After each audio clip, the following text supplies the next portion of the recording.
Welcome back to this expert sector interview with none other than Andrew Borovsky, CEO of Rentapp, multiple-time founder, executive leadership roles at CashApp, Cadre, Square, co-founded 80/20, was a big-time player, principal designer at Apple and Adobe. Tuning in for the first time for the Roundtable. Andrew, nice to see you. To my audience, as always, thank you. I'm Andreas Senie, your host, CRECo.ai Roundtable founder, brokerage owner, and managing director for KW Commercial. Andrew, welcome to the show. Thanks for having me. Nice to be here, and thank you for to everyone listening. Yes, it's interesting having someone with your background on our show, right? So we are primarily a commercial real estate show. The Roundtable includes cybersecurity, construction, finance, institutional real estate, government policy, everything except the nitty-gritty of financial technology, which obviously that's how real estate runs, right? Finance. So your experience at Cash App, Square, and so forth, I'm very curious about. Not to mention your time at Square, but first, tell the audience more about who you are, how you got there, how you ended up where you are today. Sure. I've been in tech for about 25 years now, so I'm aging myself a little bit. I got started during the .com. Over in San Francisco, worked for companies like Macromedia, Adobe, and Apple, primarily in product design roles. So my background is very much like product development, not really like executive functions or strategy. It was very much about building kind of great products. But then, as it happens, of course, the more advanced my career became, the more I had to be involved in sort of the business questions. Eventually, leaving Apple to start my own company. Also, again, in the product development space, and then joining Square, which was my foray into payments. A big reason for why I joined Square is actually I wanted to, shift gears from being,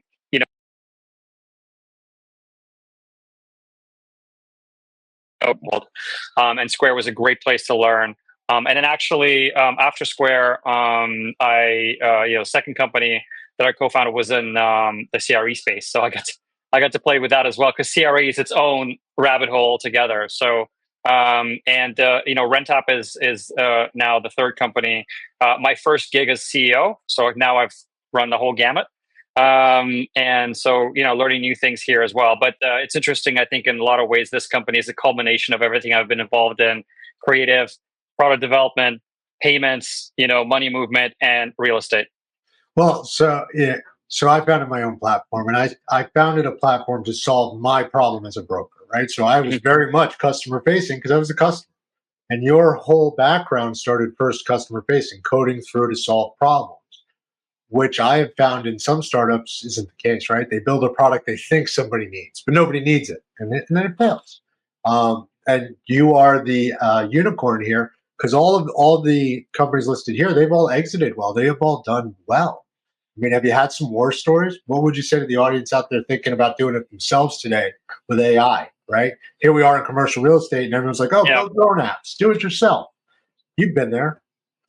Yeah, 100%. I mean, look, I think there's, I won't say that my journey was in any way, consistent. I think there was a lot of ups and downs along the way. I think you're spot on. It's very easy, especially actually like earlier in my career when I was like kind of purely focused on product design.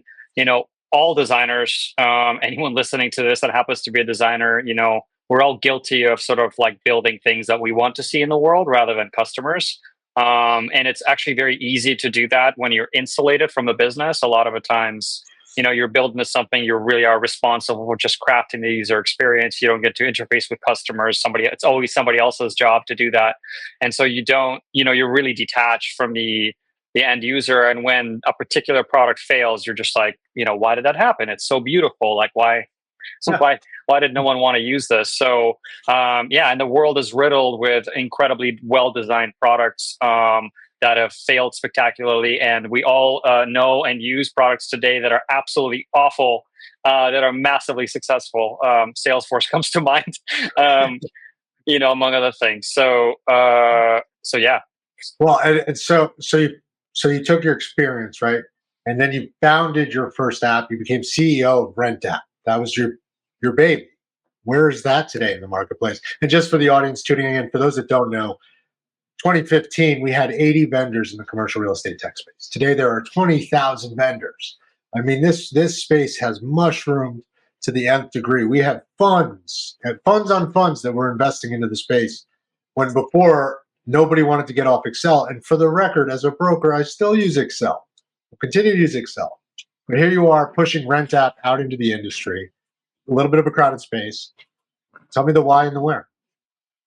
Yeah, by the way, it's on Excel. I'm sure you've seen the meme where it's like, it's like the guy holding the world on his shoulders, and they usually like Excel underneath something, and it's Excel. Yeah, it's absolutely remarkable how much of the world's wealth, like if not most of it, is just like sitting in an Excel document that's obscurely named and being emailed around. Yeah, 100%. Yeah, it's interesting. I mean, I'll actually zoom out a little bit and go, so I had this stint at Cadre, which is, this tech-enabled commercial real estate investment platform.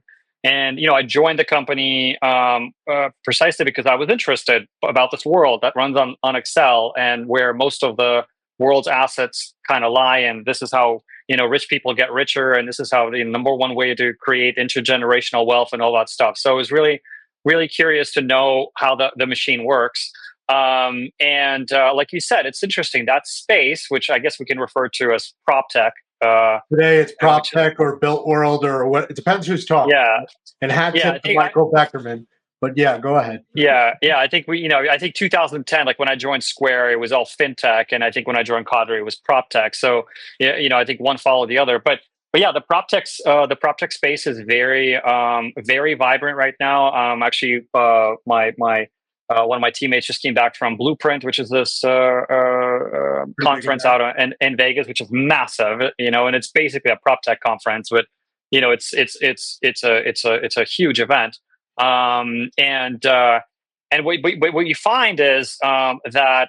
And being in commercial real estate, what you find is that there's a lot of crowding in the institutional side, right? So when you're talking about large investors, large owners, operators of real estate, tremendous number of companies, founders, tremendous amount of venture capital chasing those spaces to create effectively the next Excel, right? Or automate some piece of this kind of massive workflow.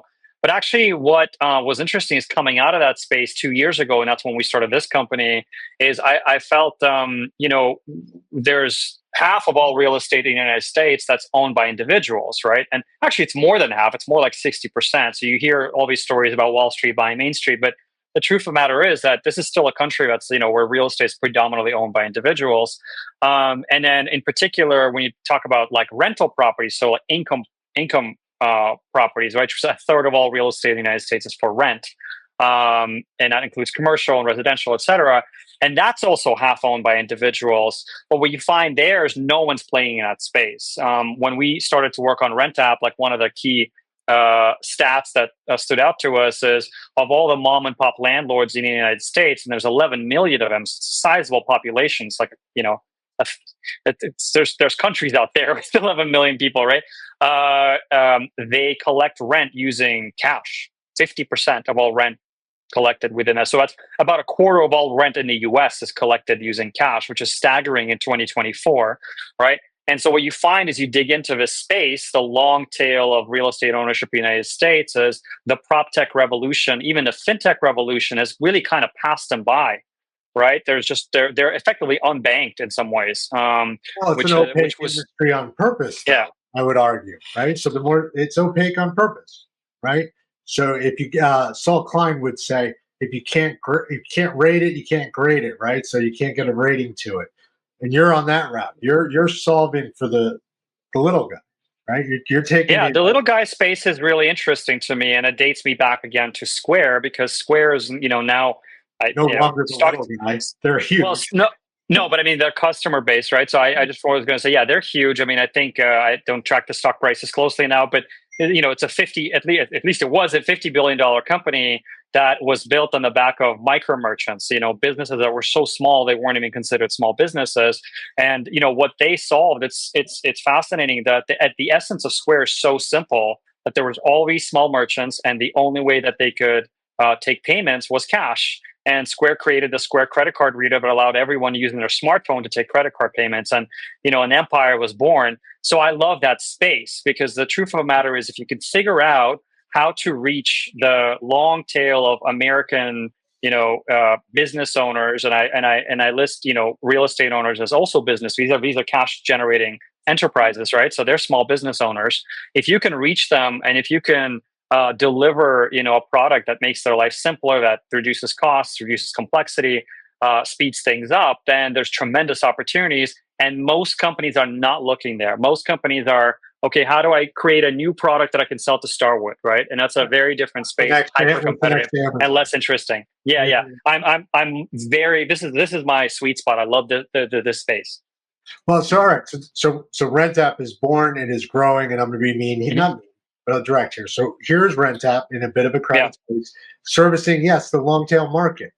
What differentiates Rentapp and all your learnings from Cadre? And those who don't know, Cadre was one of the few truly successful capital raising platforms that connected capital and investors, owners, right? What's the differentiator for you? Because there's a lot of property management tools. There's Yardi. I mean, you do compete against Yardi. Yeah. So thanks for asking. It's a great question. I love to answer. So yeah, if you look at the all of the rentals in the United States, and just let's say 50-50, half are owned by institutions, half are owned by individuals. Both start with an I. So it's great. So institutional space, that's the Yardi backyard, right? So no pun intended. That's where you have, honestly, a dozen fantastic property management suites, right? Yardi being like the big guy, but Appfolio, Buildium, Avail, Azebo, Rent Ready, Rent Cafe, TurboTen. It just goes on. It's just baseline. But they're all serving the institutional space, and that really means that the product is built, and it's really most valuable when you have something like 100 units, right? And because it's like to manage 100 units is a lot of work, and you need software to make yourself more efficient. And a lot of that software comes with payments built in. But the other side, as I mentioned, half of all 23 million units for rent in the United States that are owned by people that only own like 2 or 3 units, and you're not going to adopt Yardi to manage 3 units. Right, and yet there are millions of people. Yeah, it's completely insane. So what if you want to go digital? And again, vast majority of these people are cash and check. If you want to go digital, your options are Venmo, CashApp, my old love, and Zelle. Zelle is probably the fastest growing. And what you have there is free products, fundamentally, right, that are very easy to use. You can send money to a phone number or an email address, and money moves from point A to B. But while they're really great for moving money to pay back a friend for lunch, they really kind of suck at rent. And what it comes down to is Venmo and Cash App, you're not supposed to use them for business payments as part of this. We can get into the dark web of how that happened, because that's a whole conspiracy theory involving credit card companies. But the second you start to take business payments, and I'm sure some of your customers, if you ran businesses on top of Venmo or Cash App, you got that ominous email that says, hey, you now have to sign up for the business account. Now all your transactions, cost you 2%. And then Zelle is actually great, straight to your bank account, very easy to use. But the problem is the limits are super low. So for rent, anyone collecting rent over Zelle knows this. You're going to be, your renter is going to be paying you over 3 weeks, sometimes over 4 weeks, because they're going to hit limits. As this housing has gotten expensive, it's become more of an issue, because a lot of people have $1,000 limits on their Zelle. So inevitably, you're going to be paid, twice a month, and that's a real problem for a lot of people. And so if you don't do that, then you have this other side is, again, this professional property management software, but it's completely overkill. You're not going to be paying somebody $20, $25 a month to manage 3 properties. By the way, it's really complicated. Again, it is like adopting Salesforce. It's great. The investment you put into something like an Avail pays off. We have 100 units, but it doesn't if you own 3. So Rentapp, very quickly. Super easy to use. You can send money to a phone number or an email address, just like Zelle. And it kind of and then the similarities end because we're better. So super high limits. You can send or collect up to $20,000. There's no limits on the number of properties that you can manage. You can support up to 10 banks, a bank per property. It's auto pay. Sounds really stupid, but Venmo and Zelle don't have auto pay, right? So you could put your tenants on auto pay so they pay every month. And if they're on auto pay, they get to build credit, which is massive, right? So housing is really expensive. A lot of people are renting even longer. If you could tell your tenant that for free, if they use Rentapp, and by the way, the whole product's free, right? So if you could pay using Rentapp, I get paid on time, auto pay, send money in a single transaction, and you get to build credit, right? So it's really, really wonderful. And like I said, the free piece is really important, right? You get something that's, as easy to use as Zelle, but it's not as powerful free. Well, it can't be free. As powerful, yeah. Where's the merchant? So you're talking about fintech, right? You're talking about payment gateways. You're talking about transactions, settling transactions. These have to come from somewhere. Yes. So we use ACH, so bank-to-bank transfers. ACH is inherently quite cheap. So you're faster, better ACH. You're the next generation of ACH. No, actually, we use ACH. And ACH is getting better because we now have RTP. RTP is fed now. Like the federal banking rails are getting quite good. You have instant settlement, all sorts of advantages to it. But fundamentally, remember, these are like interbank rails, federally, sponsored rails. So they're not expensive. To move money over ACH costs the fundamental bank cost is somewhere around 2 cents, maybe 3 cents. And so if you own real estate and you go to a platform and the platform says, okay, so for your renter to pay rent is going to cost $10 to move money over ACH. Making money on the that's like a 99.9% margin, right? You could just it's completely made up number. So in our case, we just eat the cost because fundamentally, if you're competing with cash and checks, if you want to move money to digital rails, it's stupid to charge fees. And we want to grow. And so the product's completely free. There's no gotchas. And our model is we're going to build products on top of it. So use our really powerful, completely free product. Get on our platform, which is the payment, settle, and settle, receive. That's what it is today, as it stands. Core stuff. Yeah, the easiest way to pay or collect rent with a lot of bells and whistles, completely free. And then over time, we add features on top of it that deliver additional value. And they really are kind of they're both on the consumer side or on tenant side, landlord side. I think the opportunities are in the financing space. So we just launched a feature called Split Pay for the renter that allows you to, instead of paying your full rent on the first, you can pay half your rent on the first, half your rent on the 15th. We charge a fee for that, right? It's cheaper than using credit cards, cheaper than using payday loans. It actually generates revenue for us, keeps the whole service free for everyone else. On the landlord side, same thing. 9 out of 10 customers that we have, small landlords, people that have 5 units. Now, to create a portfolio of 5 income properties, as you know, that's not a trivial task, right? That means to get one rental property up and running is hard. So there's people brick by brick, property by property. By the time you're on your 5th, you've put in blood, sweat, and tears, and you're now what I think is a qualified operator. Well, guess what? If you want to buy your 6th property and you go to a bank, no one will lend you. In the eyes of the bank, somebody that owns 5 units, you're an over-leveraged consumer. You have too much debt, effectively, even though it's all cash flowing. And as you know, broadly, again, if you go into macro, banks have been getting out of small business lending, right? More and more, they're just like, so this is where they don't want to. They don't want to do this, yeah. And I actually think what we have here is a product that's, we're very well positioned to do small business lending, and in our case, small landlords. So how it works is if you're a landlord and you're collecting rent for 5 properties, your 5 units, and it's completely free. Well, guess what? We know your cash flows. And actually, we have 90% of the information we need to underwrite you for a loan. So our landlords, when they're working with us for a couple of months, what they're able to do is they're able to come to us to Rentapp Capital, is kind of the working name right now, as they're able to say, hey, I want to buy this unit. It's an off-market unit down the street. If I want to close in 24 hours, we want to be their main source of capital. And we'll charge for it. This is not cheap capital. This is effectively bridge capital. But I think we can be much more efficient on, for example, closing fees and origination fees. We want to be the best game in time, and we want to be national in a space that, as you know, again, private lending, hard money lending tends to be hyper local. So there's so much opportunity to make money in a fair way where you're adding value and people are willing to pay for that value in this long tail space of real estate ownership. I feel very comfortable delivering the core platform for free.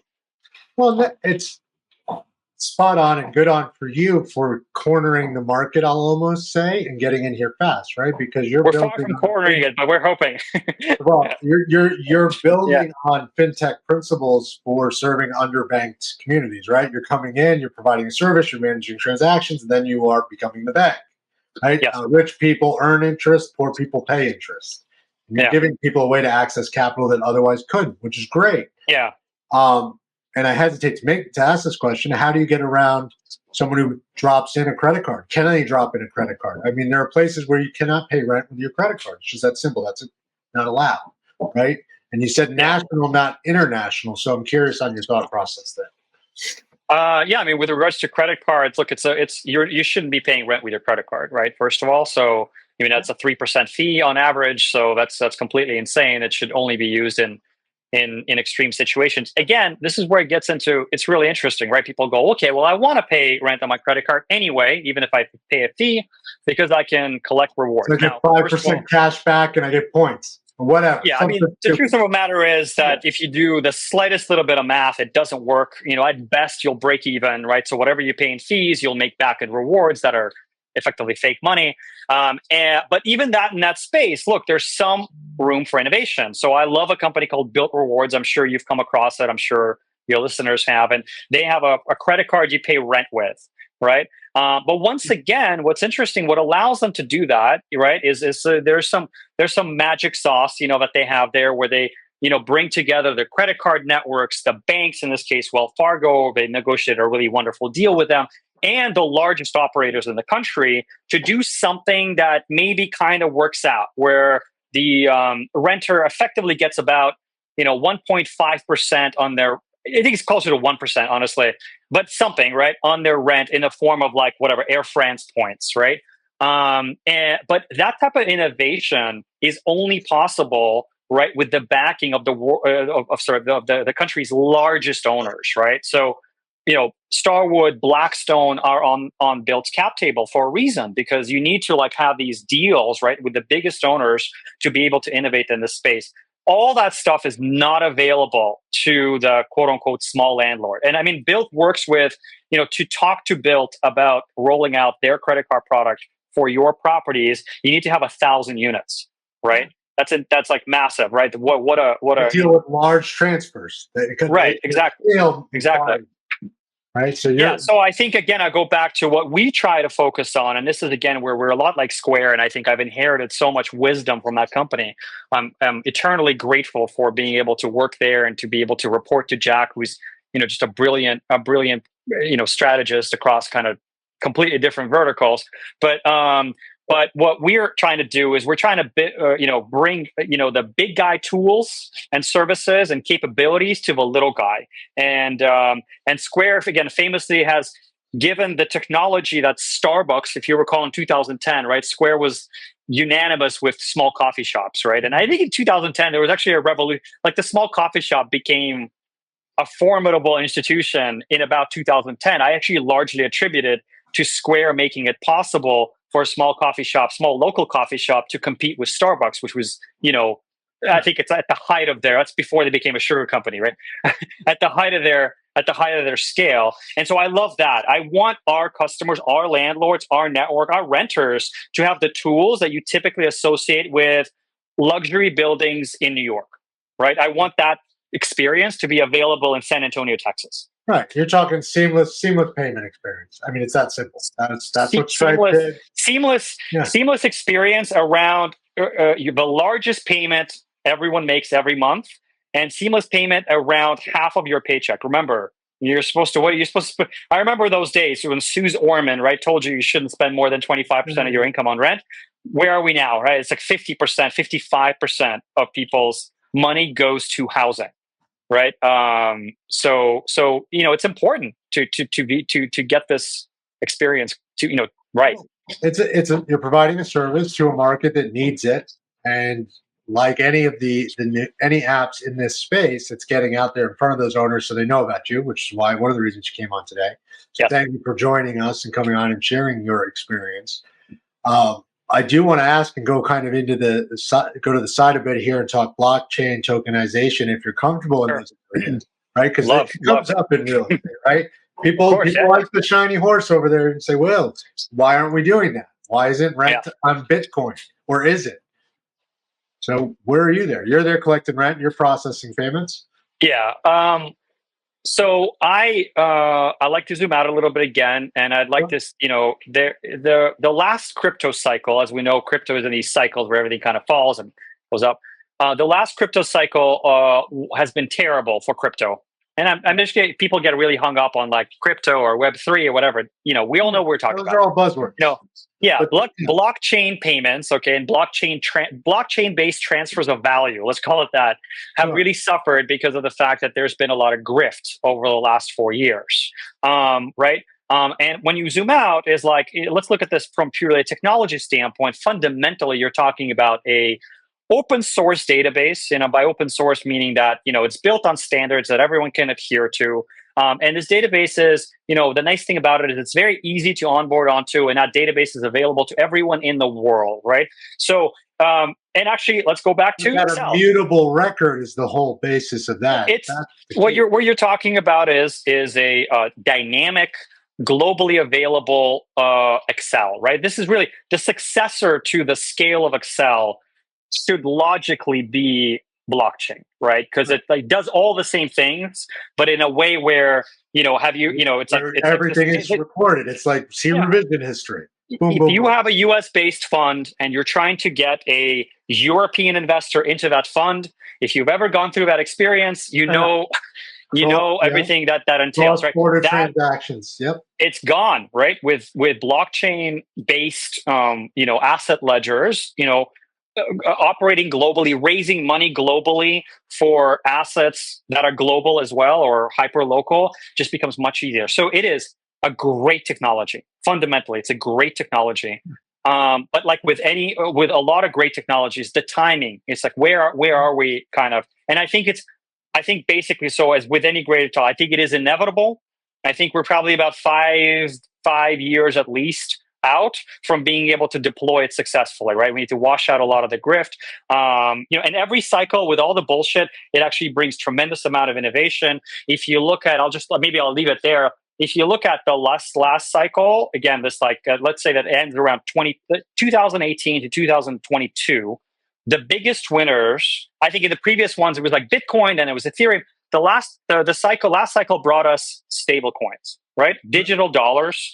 With probably, I think the most successful company from the last cycle is, Coinbase, yes, but also Circle, right? Circle is this, company, New York-based company that allows you to trade USDC, which is a dollar-backed currency, and Circle has enabled a movement of dollar-pegged currencies around the world that we've never seen before. It's rivaling in its volumes to Visa networks volumes, right? So look, it's getting this technology makes moving money easier. It makes tracking assets and money related to those assets easier. It's inevitable. We're just still not there yet. No, well, and again, I'll quote Saul on this. It takes 10 years for any paradigm shift, right? So from innovation to introduction to actual adoption, no matter what you do. But here you are, you're growing, you're nationwide. You chose the U.S. for a reason, not just because you work here. Why the U.S. market? That was the biggest slice of pie, because there are other markets with smaller rents, easier settlement. U.S. is so unique. Well, there's a reason, right, why all the Europeans are building companies for the U.S. market and moving to U.S. and et cetera. So, obviously there's the gigantic homogenous market, right? So whatever, just over 300 million people all speak English and Spanish, right? And generally kind of all interacting with things the same way. The U.S. is particularly interesting because it is this real estate culture. Like I said, half of all real estate is owned by individuals. I'm actually curious. I wonder which country has the same ratio, and I can't think of anything off the top of my head. I should do this research. But so tremendous individual ownership of this asset class. The American dream is to own a piece of real estate. This real estate is very stable. This is not, real estate markets. I mean, 2008 was like a real estate crash compared to what happens in some places around the world, Argentina, Venezuela, or Turkey, doesn't even come close, right? So it's a very stable market, very valuable. For that reason, it is a safe haven asset for everyone in the world. Everyone in the world wants to own U.S. real estate for that reason, right? So, so you have this great asset class. And then I'm talking about residential primarily. And then the second piece to it, actually, our systems are quite archaic. So in Canada, there's e-transfer, right? Anyone can move money to each other. It's basically like a Zelle right? But on a effectively like a federal level. So, the peer-to-peer payments in Canada are kind of solved, right? In Europe, you can push money to a card, right? Somebody can give you, if you want to get money from somebody, you give them your card, they scan it, they move money onto the card. In the US, we have to wait for startups like Venmo and PayPal and CashApp to come around. We rely on our private sector to create wonderful experiences. We don't have, our payments infrastructure is terrible, right? ACH, I mean, if you have somebody's routing an account number, you can like move tens of thousands of dollars out of their accounts. Like, we're insecure, we're slow, the fees are high, it sucks. So our infrastructure sucks. Title around real estate sucks. 3,600 counties deal with real estate registration. Data in real estate is 30 days. So real-time data is 30 days or more. Yeah. So what you have is this amazing place to innovate. And this is why PropTech is so big here. Huge market, tons of real estate, really archaic systems and rails. So any company that can bridge that old technology gets to benefit from this homogenous population of wealthy people that care about real estate. So it's a no-brainer. I don't know if there's any other country in the world that enjoys the same kind of unfair advantages. Any other place where companies can enjoy such unfair advantages. You look at UK, which has great real estate, as we all know, but it's also centralized database. It's very easy to record changes to title. You can push money to card. Like, there's less. There's a lot of guardrails on data there, and how a lot of guardrails, a smaller population. So yeah, it's like the US is really incredible from that standpoint. Oh, we are certainly a place to flourish, right? That's why innovation happens here, Silicon Valley. I mean, 70% of real estate investment is overseas investment. It's all happening here. So here you are, you're taking money from rentees, giving it to landlords of any size. What is that sweet spot? Is it 1 to 10 units, 10 to 20, 1 to 50? We don't care, honestly. I think at some point you probably need more than payments. I'm trying to figure out what that threshold is. I'm going to say 20. Okay. Right?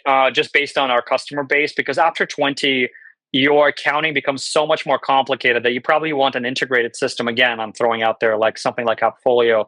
It's interesting too, at 20 units, you probably don't own 20 units. You probably are now starting to manage somebody else's capital, right? Yeah. So now you have investors and you're basically managing a fund.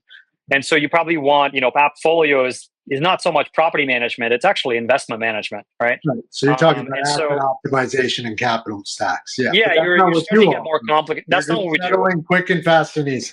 We're much closer to Stripe, right? So, but there's so much wood to chop in this, like 1 to 20 units, right? Again, this is where the vast majority of US population and the vast majority of rental inventory in the United States is owned by people that own 1 to 20 units. And the problem there is very acute. So I don't worry if somebody graduates out of Rentapp. First of all, it happens incredibly rarely, right? There's very few people that reach that level. And second of all, it's the right thing to do. And so look, at some point, maybe we'll catch up to them. But right now I'm really focused on this small business. You're in a vertical, and you're gonna get it done perfectly instead of going deep a mile. We had the same problem at Square to some extent, right? Because people would graduate Square's point of sale system, and we had to figure out what to do. When Square started out, even when we went public, the sweet spot was small business. But for us to get to revenues that started to move the stock price, I mean, Square IPO'd, I think, at $9 and went up to 300, but I mean, right now it's pretty much stabilized around 70. I would say to move that stock price from its IPO price of $9 to something like $70 involved Square going up market, right? And up market for Square meant to go from small business to medium-sized business. And I think that's probably the strategies. You build your moat with small businesses, and eventually you go up market, probably not all the way. You don't go to enterprise, but you probably deliver some features that appeal more to that medium-sized business, so you can scale with them. I'm a huge fan of that Commodore 64 model, right? If you're sitting out there long enough and healthy enough, you'll get bought and become that enterprise. Well, you know what I'm saying. Those on the call. I mean, I don't want to talk exit strategies, but I mean, I think things will happen to you magically as long as you're Not hyper magically. focused on. It's intentionally. It's automatically, right? You were intentional.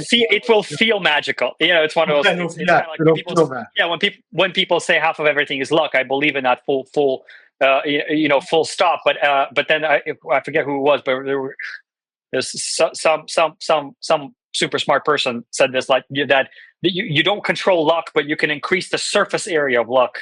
And you increase the surface area of luck through hard work. So I'm in that space. I'm just increasing the surface area right now. Well, you're highly tuned into a niche area, and I would say because of your Yeah. background in product development, you know not to go build something the industry doesn't want, which is Well, it speaks to what you said to also when you talked about kind of the ups and downs of companies. Like, yes, most startups die of indigestion, right? It's not because they can't swallow one thing. It's because they're trying to swallow five. And so I think to me, that's always 101 is like, and with this company, it's interesting. If you look at, on our website, we talked about building a financial network for real estate. I mean, talk about, a vision that's this big. And what we've done over the last 2 years has been, editing down, stripping away everything, from that core mission down to what is like the one thing we can do really, really well. And we ended up with rent payments. And rent payment, we are doing this really, really well. And we're going to do that until we become massive. And then we're going to grow again and zoom out again. Well, so now I'm going to ask. So, what does the next step look like? What is your product roadmap? So here you do rent payments really well. Yeah. Growing, you hit your targets, whatever those are. Then what's that next feature function? Where are your sites next?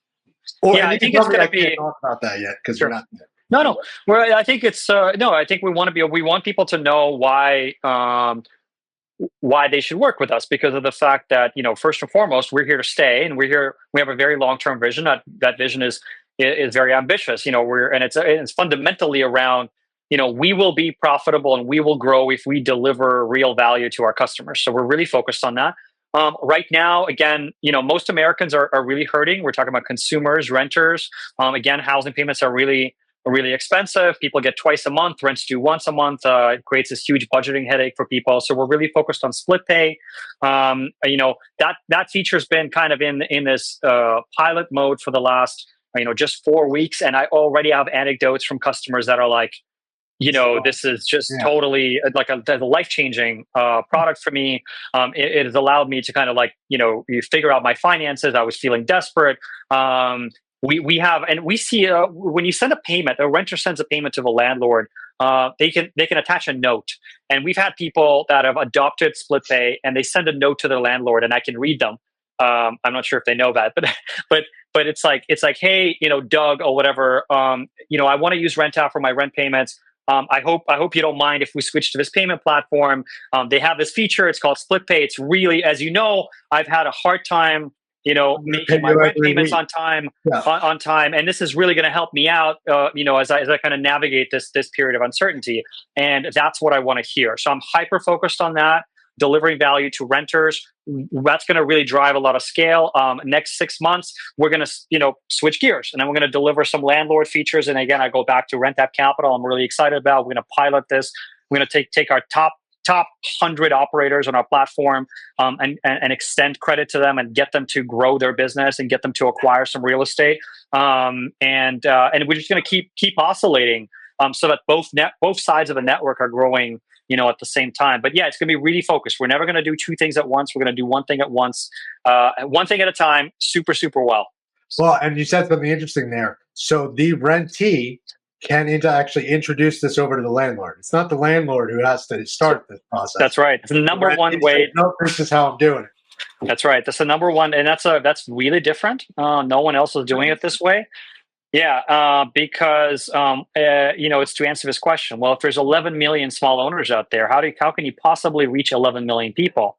Well, we assume that means that there's 11 million renters out there, or probably more than that, right? Probably more like 20 million renters out there that talk to those people. And so to us, the renter is the sales force. So we bring innovative features to the renter, like credit building for free, split pay for a fee. And then what they do is they introduce us to the landlord, and the landlord that doesn't pick up the phone or open the door to your typical sales or call who would say will do no that to a anyway? renter. Because the That's landlord's right. done it a certain way forever. You have That's right. That's created right. a free sales force, which is Yeah. incredibly clever.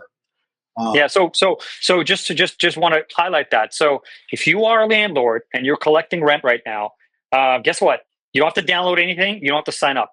You tell your tenant to go to rent.app. That's the website. And from there, you can download apps if they want to. But rent.app, you could just use the web. And your renter, all you need to tell them is go to rent.app and send money to this email address or this phone number, whatever you tell them, right? And they do all the work. The renter creates an account. They link their bank account. They set up how they want to pay. And then you get a notification as a landlord. You'll get an email or an SMS, and it'll say, hey, which bank account do you want this money to go to? And once you link your bank account, you only have to do this once. All future payments just go to that bank account. You never have to download anything. You don't have to sign up for anything. You just get notified. It's the epitome of the payments fade into the background. So as a landlord, I think this is an incredible experience for the landlord, especially a lot of landlords tend to be older and they don't want to figure shit out. Well, guess what? Like your renter figures everything out.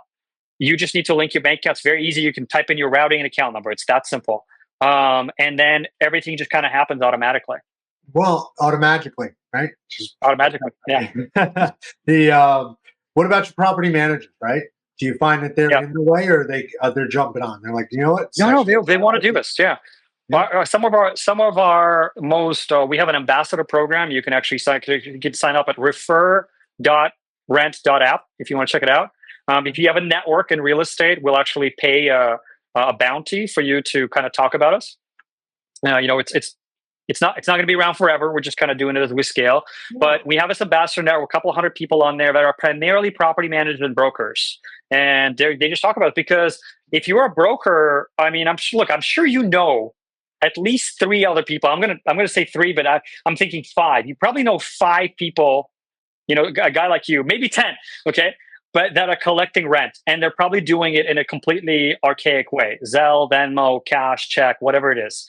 And so what we find is when we tell them about this product, free, high limits, digital, you can track it, not a black hole. By the way, 800 number. If you have a problem, you can call our support team. People love it. So far, the industry support has been massive because nothing exists. There are no competitors. No. You're spot on. You're almost spot on in that statement. There are plenty of property management type tools, community engagement apps, all this noise, right? These mile wide, 100 different feature rich tools that I could deploy, but there's nothing as simple as what you just said. Nothing as simple. A digital version of cutting a check, although the next generation doesn't even know what that is. Yes. It's the tap and go pay, which is so unique, which I love. I think it's great. No, you've truly benefited from your time across your different companies and taken everything they had to teach. I mean, the ambassador program and the NFX network lessons, and a few other things here and there. Yeah, so, I mean, truly, it's I'm in my 40s, and I love being in my 40s because I just having that benefit of I give people a lot of people. I meet a lot of 40-year-olds. People turn 40 and they're like, "Holy shit!" Like. Everything that happened before this was like I was just it was like a demo mode. I was trying to figure out what I like in life. And like at 40, you're like, okay, these are the things I'm liking and these are the things I'm going to do. Go find something to be good at. Yeah, it's kind of like, so it's a great age. It's a great age to be at. And for me, it's the same thing. I've made so many mistakes personally. I've watched other people make mistakes. I've also seen other people be incredibly successful. And I feel, incredibly lucky and empowered and energized right now to be able to put all those lessons into practice. Everything we do right now feels actually quite effortless, but it feels effortless because there's a lot of work in the background. There's been decades of things kind of sucking. Yeah. Yeah. You don't know what you don't know, right? Totally. Yeah, exactly. Yeah. And especially when it comes to technology, it looks so easy. And at the end of the day, not 10 people. I know there's many more for the record. Yeah. 3 generations real estate. And you're right. Excel and check is fine. It works well. But the simplicity of this is fantastic. The fact that you found the tenants to be your sales force, that's a pretty unique play. Hopefully you'll see at CRE Tech coming up here in November. You should be there. That's Beckerman's event. Appfolio is usually there. You mentioned a few. Yeah, I mean, again, we've gone to a few of those conferences, and it just tends to be a different audience, just much more institutional. Much bigger. We have this. Yeah, so we're sort of like, we're sort of. So let me back up. Where do people find you outside of here? Can they come see you at X event, or is it just online? How do they? So we've been attending some conferences that are much more on the, again, rent specifically, like SFR events, right? The single family home rentals, right? Okay. That's a space that's not very institutional. So I find whenever I go to events that are focused on SFR space, I tend to find, our sweet spot customers, right? But honestly, if you go back to the fact that we're trying to recruit renters, most of our marketing is a lifestyle marketing on Instagram and Facebook, right? Or social media, which is the most highly impactful to begin with. And but it's like, it's much harder. I mean, that we're talking about like ad optimization, which I'm not an expert in. I had to learn, over time. Also, hate the space, to be honest. But you have to know what it's like. But the customer acquisition cost, through marketing, through an ad on Facebook, to get me. Hey, Meta, I want you to get me that guy, girl that owns 3 or 4 units in Texas, right? That is going to cost you hundreds of dollars to find that person. And yet 80% of 25-year-olds rent. So all I need to do is, like, with a blindfold, if I poke a room of 20-year-olds, I'm going to hit a renter. Right. Flyer up at every college. Right. Yeah. So your customer acquisition costs are much closer to, like, selling. I don't know, like, I'm trying to figure out, like, a stupid very cost effective from a funding standpoint. Yeah, I was going to say a toothbrush, but it's like not even a toothbrush. I don't know, like a meat thermometer, like, where that type of product. You're talking about, you're competing with products that sell for $20, right? Versus if you're in the CRE space, you're competing with mortgage companies. Yeah. Right. Look, the equipment's expensive. The tech is expensive. Yeah. There's a lot of it now. Most of the tech is expensive, and it still doesn't talk to each other. You're SOC 2 compliance, right? I saw that, which means you passed X amount through your system, which means you are highly secure. Not trivial. Yeah. That's a huge accomplishment. People don't know unless. Thanks for calling it out. You're actually the first person. One of the biggest issues we have is we find the vast majority of people don't know what SOC 2 compliance is, even though it's both expensive and extremely difficult to get through. But we bothered to do it. Yeah. It is the IRS audit through the ages over and over again, every minute of every day, just to be there. Yeah. And we're working on PPI compliance, which is the next threshold. Again, kind of completely unnecessary in some ways, right? Because you can operate without those things. But we're very proud of the fact that the technology is industrial grade. Yeah, and it should be, right? Because you are taking payments, you are taking a huge amount of money, right? PIP. Yeah. That's right. Remember, one of the guys on the show is one of the top 10 cyber forensic guys in the country. Yeah. Darren Hayes. I would have brought him on, but didn't want to spook you. So we work with.